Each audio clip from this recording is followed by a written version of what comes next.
2001 सालापर्यंत मी 10 वर्ष कारखान्याचं कामकाज बघत होतो।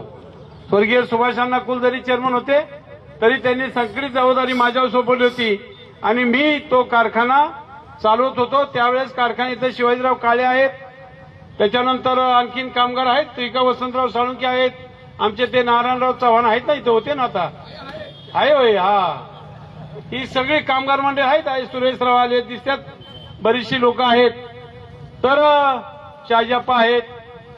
तर त्यावेळेस कुठेही कसलीही तक्रार, सिंगल तक्रार ना शेतकऱ्यांची, ना कामगारांची, ना वाहतूकवाल्यांची, कुणाची तक्रार नव्हती। का तक्रार नव्हती? एक चांगलं काम झाल्यामुळं, स्वच्छ काम झाल्यामुळं, वेळेत पैसा ज्याला त्याला जात होता आणि तो वेळेत पैसा गेल्यामुळं कुणी सुद्धा तक्रार करत होते। 5 किलो साखर पार गावागावात तिकडे जाऊन मिळायची त्यांना, 5 किलो साखर। आज घी बी गेला आणि गाढवा बी गेला, काही राहिलं नाही। तुम्हाला सांगतो का, हे आमच्या नालायक वागण्यामुळे, आमच्या नालायक वागण्यामुळे। तुमचा त्याच्यात दोष नाहीये, तुमचा थोडा सुद्धा दोष नाहीये, पण आम्ही आमचं खळगं भरतोय आणि तुमचं वाटोळं करतोय, हे तुमच्या बी लक्षात आलं पाहिजे। चांगल्याला चांगलं म्हणा। रमेश थोरात तुमचं वाटोळं करत असेल, रमेश थोरातला चांगलं म्हणायचे कारण नाही, गरज नाही, हे मी तुम्हाला खास करून मी स्वतः सांगतोय। आणि म्हणून या ठिकाणी अनेक गोष्टी आहेत तुम्हाला सांगतो, सांगण्यासारख्या, की देवेंद्र फडणवीस साहेब आले, कारखाना मुळी टाकली आणि त्यांनी सांगितलं कारखान्याची परिस्थिती थोडी नाजूक आहे, म्हणून 35 कोटी 90 लाख रुपये एनसीडीसी मार्फत जाहीर केले तिथं। आणि मग एक 35 कोटी 90 लाख आणि सखाराम बापू त्यांनी 2601 काटा पेमेंट देणार। काय 2601? आता बघा माणसं कशी भालतात गाजराला। आता मी बी तेवढ्यात असलाच आहे, मी तुमच्यासारखाच, मी बी भाळलो मी 300 टन ऊस घातला कुठं, भीमा पाटसला। मला वाटतं 2601 पेमेंट मिळते एकदम रोख, म्हणजे लय चांगली गोष्ट आहे। आणि कशाचं काय आहे, बापरे बापरे बापरे, मला 1800 रुपये मिळाला फक्त रेट, 1800 रुपये।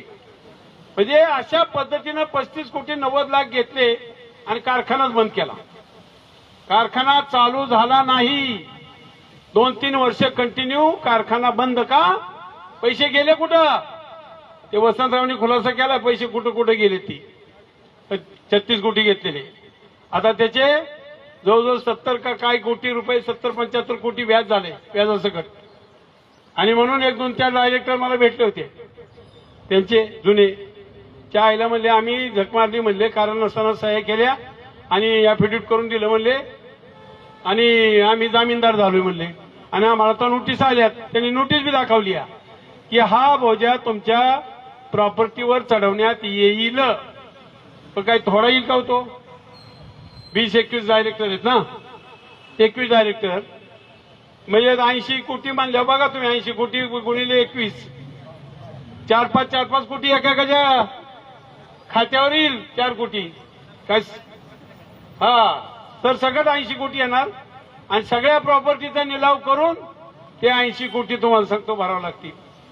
आणि म्हणून आता काय काय डायरेक्टर लय मनात शिवाय घालतात, भयंकर शिवाय घालतात, परंतु आता आपल्याला काय त्याच्याशी घेणं देणं नाहीये। एक तुम्हाला सांगतो, आत्ताच मागच्या 1 महिन्यापूर्वी नगर जिल्हा बँकेची मुदत संपली। मुदत संपली की लगेच त्याच्यावर प्रशासक हनुमंतराव लागला। लगेच प्रशासक कसा लागला? मुदत संपल्यावर तिथं लागतो, इथं का लागला नाही प्रशासक? 6 वर्ष तुम्ही काढली नंतर। आणि म्हणून जे काय 25 वर्षाचा करार केलाय ती एक गोटमॅटच आहे बरं का, गोटमॅट, हा, देवाशपथ गोटमॅट आहे। नेमकं त्याच्यात कोण कोण आहे?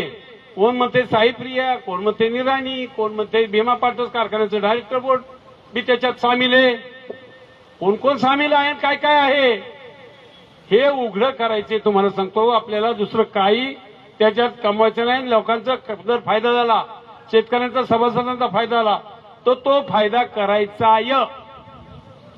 आणि म्हणून त्यासाठी तुम्हाला सांगतो, हे पैसे आपण सभासदांच्याकडनं भरायचं, कोर्टाने आदेश केले सभासदाकडनं वर्गणी गोळा करा आणि ते पैसे भरून निवडणूक लावून घ्या.